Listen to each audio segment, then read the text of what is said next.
Hey, we just had an election, I'm sure as many know, and there's been much hay about it. I really think that we've gotten too reliant on government. I just remember the days when I was younger that government was there to just make sure the welfare of the people was good. Certainly, they did some things at times. I even remember when 1972, when Richard Nixon had the summit with China.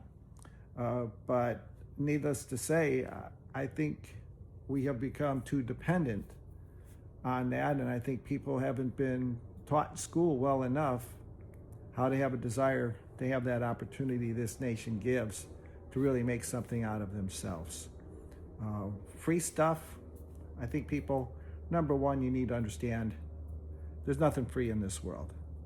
You cannot count on somebody else giving you their dollars. You know, they always say this saying, well, you got to rob Peter to pay Paul. Well, what I'm saying to you is, under the covenant that God made, if you don't work, you are in rebellion toward God. There is a covenant of works out there, and it's in the book of Genesis after man sinned in the garden. You can go look at it for yourself. And you're never wrong. Your responsibility isn't to mooch, isn't to vote on who's going to give you all the goodies, because those goodies cost somebody money. Yes, they do. And if everybody's wanting the so-called free money and everything, who's going to be working out there? Who's going to be producing? Think about it. Well, the problem is most people aren't thinking with their vote anymore. What can you do for me, government? No. What can you do to make yourself better? What can you do for your country, as John F. Kennedy said back in the better days when he became president, not long after that, after his assassination? That was when this liberalism really started creeping in step by step over the last 50 plus years. Turn around from that.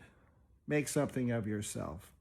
And I'll also say, Republicans, get off your butts. You don't have time to sit anymore during any election. Get out there and vote. Get out there and participate. The days of sitting around are done. They're over. You have to get involved. Always. You know, the other thing I will say we can take comfort in is that God is still on the throne. He is the one who's in charge of what happens in this world. You know, it says in Psalm 115, verse 3, that our God is in heaven. He does as he pleases. Well, we better think about this with our nation, because we need a lot of repentance and a lot of getting right back with God. I would say that's the number one priority of all of them here. So think about that, pray about it, and don't ever sit out any more elections. I'm Ron Thomas at 2 Days Denarius.